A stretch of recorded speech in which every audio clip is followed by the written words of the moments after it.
Je voudrais appeler Lucien Kouassi, à tout seigneur, tout honneur. Lucien, est-ce que tu voudrais bien venir avec moi tout à l'heure? On va l'applaudir. Je pense que Lucien est en train de faire un travail assez merveilleux pour la communauté ivoirienne ici à New York. Il y a eu déjà des témoignages sur ses actions, ses activités et bien sûr sur sa personne. Lucien, je dirais, je te sais très modeste, puisse ta modestie en souffrir.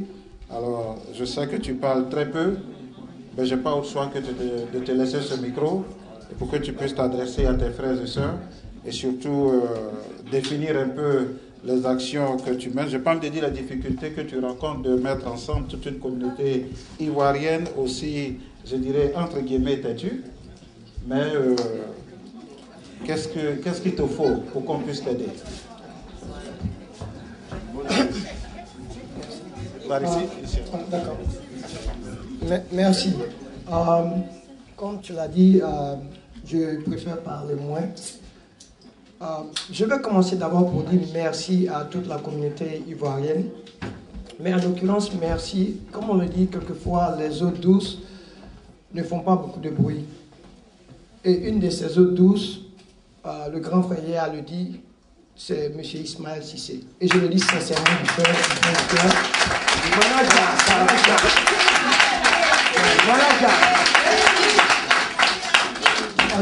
Ça me donne beaucoup d'émotion. Ismaël, on ne se connaissait pas. Comme quelqu'un l'a dit, Laroca l'a dit, si on ne parle pas de toi, ça veut dire que tu ne représentes rien. Voilà. Et je sais que Ismaël, on a dit certaines choses sur moi à Ismaël, on a dit certaines choses à Ismaël sur moi. Et donc, de ce fait, il était difficile peut-être qu'on se rencontre. Et néanmoins, j'ai fait un geste, il y a des années, je ne vais pas rentrer dans les détails, mais c'est avec beaucoup d'émotion lorsque je parle d'Ismaël. Ismaël est devenu comme mon frère. Peut-être qu'il ne le sait pas, mais je le dis devant tout le monde, il est devenu comme mon frère. Quand il y a quelque chose, je sais que lorsque j'appellerai Ismaël, Ismaël va répondre. S'il ne répond pas, je me dis qu'il y a quelque chose qui ne va pas. Alors, en disant moi, merci à Ismaël, je vais commencer par le cas de David. Je ne connaissais pas la sœur Dorothée.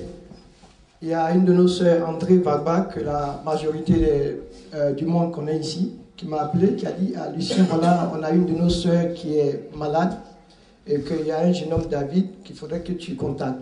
J'ai dit, d'accord, je le ferai. Mais il y a toujours des sages dans ce monde. J'ai voulu annoncer à la communauté et j'ai une de nos sœurs qui n'est pas ici qui m'a dit non.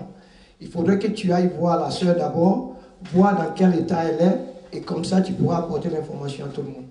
Et c'est ainsi que je suis allé à l'hôpital. Et le jour où j'y allais, David était là-bas. Et c'est comme ça qu'on s'est connus. La sœur Dorothée, tout ce qu'elle a dit, comme quelqu'un le disait tout de suite, elle a dit, je crois que quelqu'un a répété, je ne me rappelle plus exactement, elle a dit, je souffre ou bien quelque chose de ce genre. Je suis fatigué. Et David a commencé à pleurer. Et vraiment, j'ai été ému à ce niveau. Donc, quand je suis rentré, j'ai appelé Ismaël. Ismaël m'a dit, il y a André qui me l'a déjà dit. J'ai dit, bon, on va voir ce que nous pouvons faire au niveau de la communauté. Et comme David l'a dit, on ne va pas rentrer dans les détails. C'est avec tout le monde, même tous ceux qui ne la connaissaient pas. On avait $2, $3, $4, $5. On a dit, tout cela, c'est de l'argent. Il va falloir récolter cet argent. Et comme les gens vous l'ont dit tout à l'heure, on a essayé ou on essaie de mettre une union sur pied. Bon, je sais qu'on est à New York, vous allez comprendre des critiques de part et d'autre, mais je crois que la chose la plus importante, c'est d'être unis. Et donc, David a pu nous aider et on a fait ce que nous pouvions à ce niveau. Mais encore, je vais souligner que c'est important que nous travaillions en communauté. Il y a des gens qu'on n'a pas cité le nom. Comme on a dit, il y a David, il y a Ismaël, il y a M. Bibi Karamoko, il y a Fofana, notre frère Fofana qui a pris la parole. Il y a Dr Yakou Traoré, il y a Anne-Marie. Ils sont plein comme ça qui ont décidé volontairement de donner leur temps pour qu'on puisse avoir quelque chose au niveau de la communauté. Cette histoire d'union des Ivoiriens, nous avons commencé il y a 3 ans de cela. Je sais que c'est difficile quelquefois parce qu'on s'est dit, ben, d'abord on m'a dit, Lucien, tu le connais. Effectivement, personne ne connaît Lucien et c'est une bonne chose pour moi. Il n'y a qu'il y a 4 ans, j'avais un boulot, j'ai perdu mon boulot. Le pasteur Edouard, c'est mon frère. Et il y a eu quelque part comme un appel de Dieu. Et je le dis sincèrement, comme un appel de Dieu qui a dit, voilà, mon rôle dans la vie, ce serait d'aller être où les hommes sont pour pouvoir aider. Et c'est ainsi que l'idée a généré. J'ai dit, voilà, je vais toucher les frères. Il y a des frères qui ne sont pas là aujourd'hui. À l'association AFIA, on s'est retrouvés à un parc. Les présidents étaient là. On a dit, bon, commençons la chose. Et c'était comme ça. Donc, ça fait 4 ans que nous poursuivons cette histoire. Bon, on a été critiqué, c'est lent, on n'avance pas. Mais je pense que la meilleure des choses, je crois, c'est de pouvoir contacter les uns et les autres. Prendre le temps nécessaire. À la fin de toutes ces querelles-là, nous sommes convaincus qu'il y aura une union des Ivoiriens. Et je crois que c'est la chose la plus importante. Et donc je demande à tout le monde, on aura une réunion, disons, on appelle une assemblée générale, le 22. La majorité des gens connaissent l'adresse, c'est la 127. Nous demandons à tous les Ivoiriens de venir. Il n'y a pas encore eu de président. Il y a eu un bureau provisoire, comme j'ai cité le nom. Ce bureau provisoire a pour rôle simplement de faire avancer la chose. Mais il va falloir la voix de chaque Ivoirien pour que nous puissions avancer. Donc nous demandons encore de venir le 22. Comme le frère Fofana l'a dit, nous ne sommes plus en politique. Mettons la politique d'un côté, essayons de voir ce que nous avons ensemble. Germain a parlé de la communauté sénégalaise. Effectivement, je suis allé à une de leurs réunions. Il y a 2 ou 3 ans, ils essayaient de mettre quelque chose comme ça, ils appelaient l'Union africaine, pour pouvoir réunir tous les Africains. Vous voyez, donc je crois que c'est important que nous soyons organisés. Si nous sommes organisés, on verra ce qu'on peut faire. Les candidatures, je sais que lorsqu'on parle de candidatures, tout le monde est motivé. Tout le monde peut se présenter. Il n'y a pas encore eu de président. Et il y a une surprise que je vais garder, que je ne dirai à personne. La surprise viendra à la fin. Ceux qui ont fait des querelles dès le départ, pensant que voilà comment les choses vont se passer, seront surpris que ce n'est pas comme ça les choses vont se passer. Ils verront que ce sera autre chose. Et ce sera pour le bien-être de tous les Ivoiriens. Donc encore une fois de plus, je demande qu'on se donne la main les uns et les autres, abandonnons nos querelles. Ce qui est important, c'est de souligner que les associations de région, de quartier, vont toujours exister. On a besoin de ces associations de quartier. Aujourd'hui, tout le monde a souligné Marco qui fait un boulot formidable que vous voyez sur les antennes. Donc, les associations de quartier, de village et tout, restons en famille. C'est normal, les Chinois c'est pareil, c'est ce qu'ils font. Vous ne pourrez vous retrouver qu'avec les gens avec lesquels vous partagez la même culture. Donc c'est ce que les gens essaient de faire à travers les associations communautaires. Donc faisons-le, mais au-delà de ces associations communautaires, mettons-nous ensemble pour former une grande union qui, lorsqu'il y a ce genre d'informations, on passera. La fois dernière, j'étais assis et j'y pensais, j'ai dit, mais tout le monde veut être président. Voilà, tout le monde pourrait être président. Et comment il va falloir s'y prendre? C'est simple. On peut avoir, je le dis ça comme ça parce que je n'ai même pas encore partagé avec le bureau provisoire dont j'ai en face de moi. On peut avoir un président central, qui est le président de l'Union des Ivoiriens. Et puis pourquoi pas? New York est très grand. La différence entre New York et puis les autres États, ce sont des petits États. Alors on peut avoir un président central et avoir des présidents de banlieue, comme le président de Brooklyn. Lorsqu'il y a quelque chose, ce dernier se charge d'informer les gens de Brooklyn. Vous voyez? Donc j'aimerais vraiment qu'on se donne la main les uns et les autres, que Dieu nous bénisse et que nous arrêtions nos querelles et que nous puissions avancer pour une Côte d'Ivoire forte et pour une Côte d'Ivoire de demain que chacun pourra reconnaître. Merci. On l'applaudit très fort, s'il vous plaît. Voilà, dans les remerciements, un propos, j'ai oublié, les gens de médias surtout, il faut les remercier. Vous avez cité Ivoire TV, je vais citer Abidjan TV, je vais citer Jacques Roger, toutes les radios qui nous aident. Voilà, Afrique Vision. Avant de le présenter, les histoires des présidents des Ivoiriens, moi je suis candidat, je suis le président.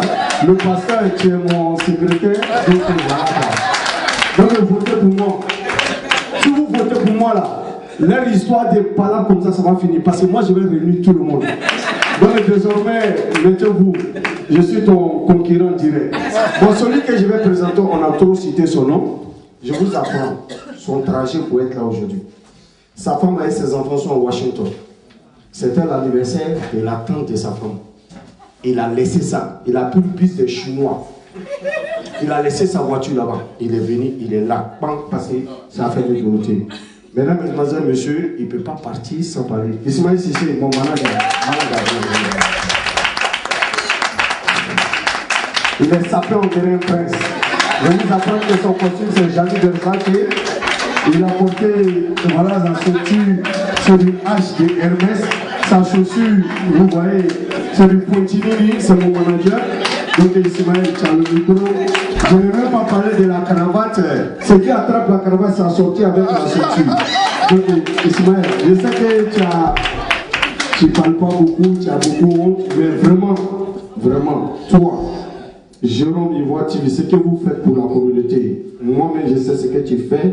Voilà, je vous apprends que Ismaël, mon dernier fils porte le nom d'Ismaël. Je lui ai donné le nom d'Ismaël, voilà le micro. On a besoin de Vraiment, je ne sais pas quoi dire. Pour ceux qui me connaissent, c'est ça que j'aime pas beaucoup parler parce que je ne suis pas bon orateur. Mais je vais essayer.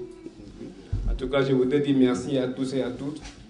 Parce que quand on a essayé il y a à peu près 2 semaines, c'était pas facile. J'étais avec le frère David et Lucien au téléphone tout le temps.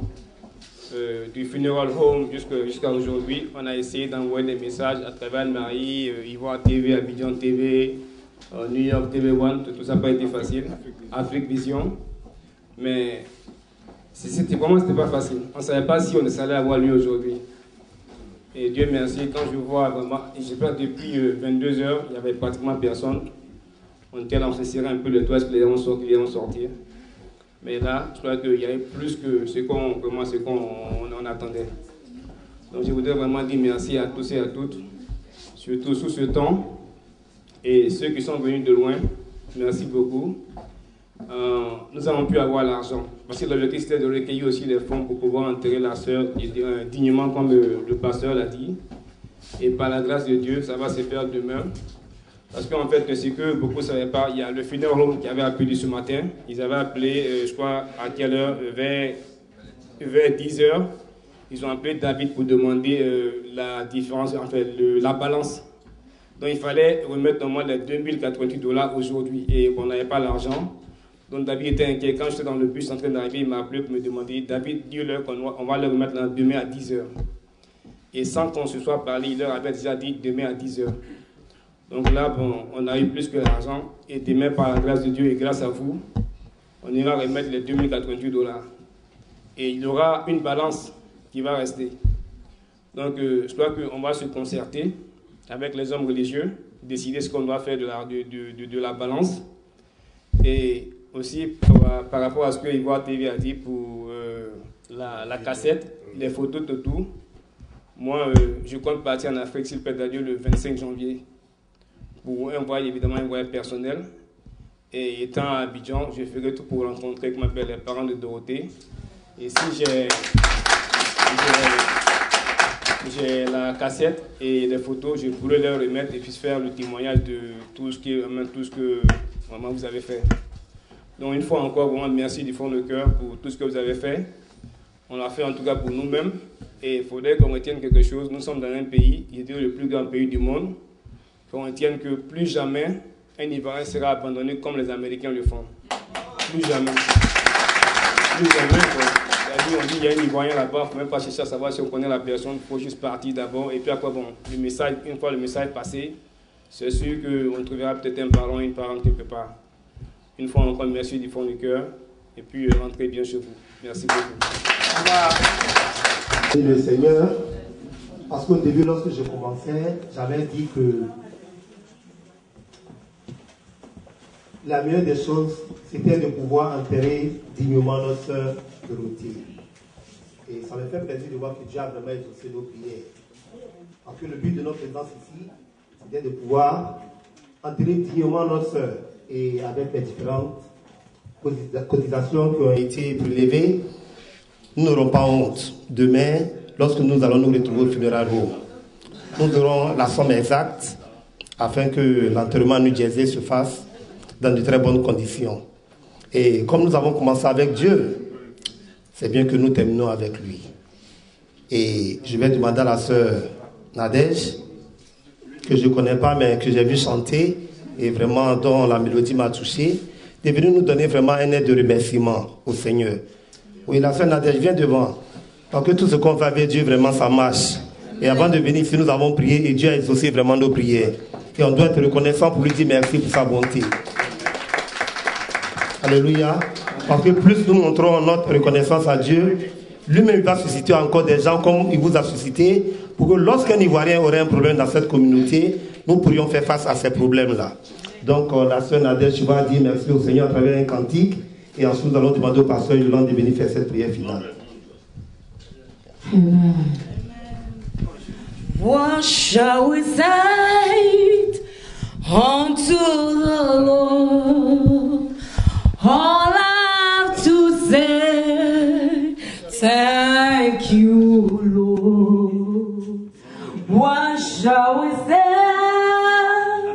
unto my God? All I have to say, thank you, Lord. Thank you, Lord. Thank you, Lord. All we have to say, thank you, Lord. Thank you, Lord. I say, thank you, Lord. All we have to say, thank you, thank you, thank you, Lord. Thank you, Lord. All we have to say, thank you, Lord. What shall we say unto my Father? All we have to say, thank you, Lord. What shall we say unto my God? All we have to say, thank you, Lord. Thank you, Lord, Daddy. Thank you, Lord. All we have to say, thank you, Lord.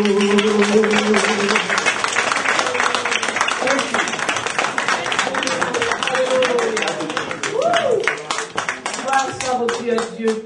Je vais simplement demander qu'on se tienne debout et tiens ton voisin par la main. Nous sommes là pour l'unité. Touche, prends ton voisin par la main. Simplement, merci. Père éternel, nous te disons merci. Parce que ta parole déclare que toutes choses concourent au bien de ceux qui aiment Dieu. Éternel, tu dis que tu donnes et tu reprends. Que la gloire te revienne à toi seul. Nous remettons l'âme de Dorothée entre ta main. Seigneur, nous savons qu'il n'y a pas un endroit meilleur qu'elle peut être que ce n'est près de toi. Seigneur, tu l'aimes plus que nous. Nous-mêmes qui ne l'avons pas connu. Seigneur, que dirons-nous pour toi qui l'as créé? Nous te disons merci pour sa vie. Merci parce que nous avons la ferme assurance qu'elle a rempli son destin ici-bas. Maintenant, nous nous remettons entre tes mains, Seigneur. Le cri de nos cœurs ce soir, c'est l'unité. Ta parole déclare que là où tes enfants sont rassemblés dans l'unité, c'est là que déborde la bénédiction. Seigneur, nous prions, toi le Dieu qui incline les cœurs, incline nos cœurs, afin que nous puissions être unis, nous puissions nous accepter, nous puissions nous supporter, nous puissions nous pardonner et nous puissions nous aimer. Seigneur, c'est très important. Nous sommes tous ici à l'étranger. Père, nous sommes frères et sœurs. Tu as dit que vous êtes gardiens les uns des autres. Donne-nous de veiller les uns sur les autres. Merci pour l'association, Père, qui est en train de naître. Seigneur, c'est toi qui donnes les moyens. C'est toi, Seigneur, qui pourvois. Alors nous prions maintenant que tu ouvres les portes, Seigneur. Car lorsque toi tu ouvres, aucune main ne peut fermer. Seigneur, ouvre les portes. Et que cette association voie le jour. Seigneur, qu'elle grandisse. Et que aussi ici aux États-Unis, on dise que la communauté des Ivoiriens est une communauté dynamique. Seigneur, nous te disons merci. Pour tous ceux-là même qui se sont déplacés de près comme de loin. Seigneur, tu as permis que nous arrivions ici sains et saufs. Alors ramène-nous à la maison sains et saufs. Seigneur, nous couvrons tous les véhicules de ton sang précieux. Nous couvrons la vie de chacun ici présent dans ton sang précieux. Parce que tu es la vie, Seigneur. Communique la vie à tout et chacun de nous. Et que plus jamais, Seigneur, cette mort prématurée ne vienne frapper encore à notre porte. Seigneur, nous anéantissons cela dans le nom de Jésus-Christ. Seigneur, pour tous ceux qui ont des besoins personnels, tu es un Père plein d'amour et de compassion. Souviens-toi de tes enfants. Et que si cette terre que nous avons posé notre pied, que nous prenons cette terre en héritage. Au nom de Jésus-Christ de Nazareth. Amen.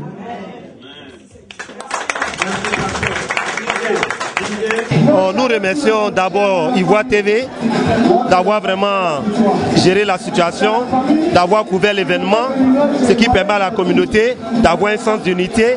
Mais au-delà de ça, j'aimerais que les Ivoiriens sachent que nous avons besoin d'être unis. Parce que sans l'unité, nous ne pourrons rien faire ici dans la diaspora. Et donc vraiment, je remercie les présidents d'associations qui sont en train de mettre sur pied l'Union des Ivoiriens de New York. Et je demande que vraiment nous mettons notre foi dans le Seigneur afin que nous soyons tous sauvés. Merci encore Ivoire TV, que Dieu vous bénisse. Merci pasteur. Oui, j'ai travaillé avec Stéphanie, c'était une fille vraiment courageuse qui aimait ce qu'elle faisait et tu ne vas jamais voir Stéphanie assise dans le travail. Elle est toujours en train de faire quelque chose. Toutes les clientes la réclamaient, vraiment elle était dynamique. Tu ne la verrais jamais en train de parler de qui que ce soit, tu ne vas jamais la voir en train de se mêler des affaires des autres. Ça trouvait que ses collègues se plaignaient qu'elle était différente, elle est bizarre. Mais elle avait son monde à elle. Et il y a eu 1 an, 2 ans, elle ne travaillait plus chez nous. Et Dieu a fait que par malheur, on s'est retrouvés dans le même hôpital. Moi j'étais au 9e et Stéphanie était au 6e. Il s'est trouvé qu'il y a un jeune burkinabé qu'on connaissait qui est parti comme ça à l'hôpital, la voir et il a appris encore là-bas aussi que moi j'étais malade. C'est lui qui est venu dans ma chambre dit que est-ce que vous savez que Stéphanie est malade? J'ai dit que Stéphanie qui était chez vous. J'ai dit vraiment je ne savais pas. Mais c'est sous le nom de Kouakou que nous on ne connaissait pas Dorothée. J'ai dit ok. Quand mes soeurs sont venues, j'ai dit est-ce que vous savez que Stéphanie est au 6e étage? Ma soeur a dit non, il faut qu'on parte voir Stéphanie. Elles sont allées. Et ça fait que 3-4 jours après, moi, on devait aller faire des examens. Et j'ai retrouvé Stéphanie dans la même salle que moi, que je n'ai pas reconnue. Mais je me suis rappelé que c'est le nom Kouakou qui était à l'hôpital. J'ai vu Kouakou, mais j'ai dit non, ça ne peut pas être Stéphanie.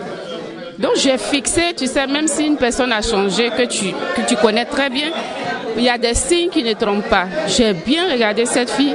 Quand il l'a appelée Kouakou à son tour, j'ai dit non, ça ne peut pas être Stéphanie. J'ai dit Stéphanie, elle s'est levée, elle a tourné et elle m'a regardé droit dans les yeux. Elle répondait par la tête que c'était elle. J'ai dit c'est moi Mariam. Elle a fait comme ça aussi. J'ai dit vraiment sois forte, ça va aller. Et elle est partie. Au moment qu'on lui faisait les soins, elle criait je suis fatiguée. Vraiment j'ai mal. Les docteurs lui disaient que oui, on est obligé de te faire ça. Et après, 2 jours après, moi on m'a laissé. Je suis allée au 6e. Et Stéphanie, elle pleurait, je pleurais. Je lui ai dit que ça va aller. Du courage, tu fais. Dieu même t'aidera. Tu ne peux pas rester là. Et on s'est séparés. Et cette dame qui est là, Mélanie, elle est chez moi. Et c'est elle maintenant qui était plus ou moins en contact avec elle. Et elle lui faisait à manger. Je l'ai même eu 2 semaines avant sa mort au téléphone. J'ai dit Stéphanie, ça va? Elle dit oui. J'ai dit sois forte, ça va aller.